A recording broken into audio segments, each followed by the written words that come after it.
nationale autonome de Paray-Monial, particulièrement déterminé et animé d'un sens élevé du devoir.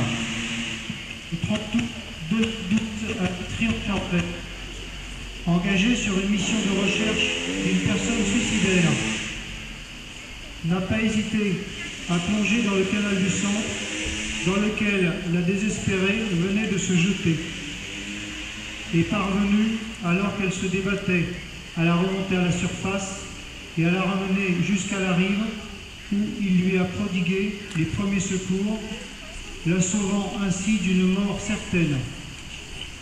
A fait preuve, en la circonstance, d'un engagement sans faille et d'un réel mépris du danger qui font honneur à la gendarmerie nationale.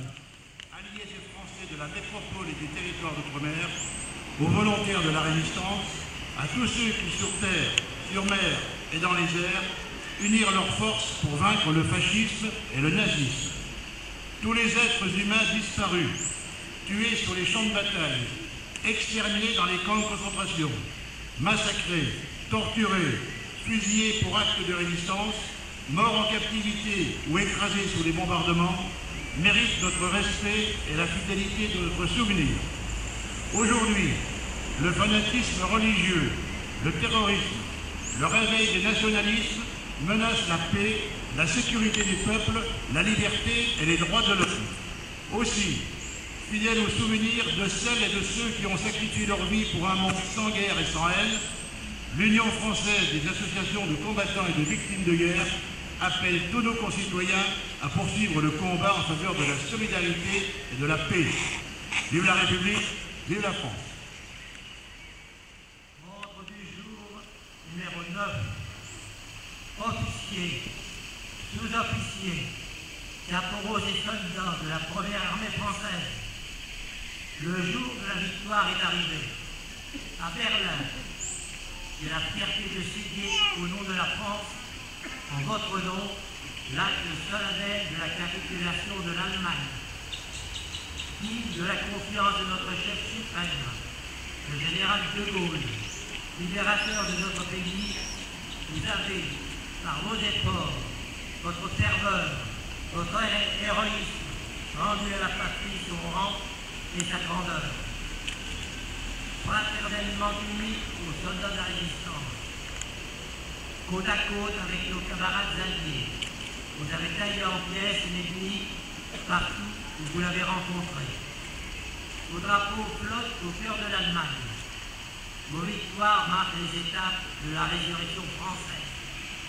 De toute mon âme, je vous dis ma gratitude. Vous avez droit à la fierté de vous-même comme à celle de vos exploits. Gardons pieusement la mémoire de nos morts, généreux compagnons tombés au champ d'honneur. Ils ont rejoint dans les sacrifices et la gloire pour la rédemption de la France, nos fusillés et nos martyrs. Célébrons votre victoire, victoire de mai, victoire radieuse de printemps qui redonne à la France la jeunesse, la force et l'espoir. Soldats vainqueurs, vos enfants apprendront la nouvelle épopée que vous doit la patrie. Berlin, le 9 mai 1945, le général d'armée de la Saint-Cyr, commandant-en-chef de la première armée française.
fatigué.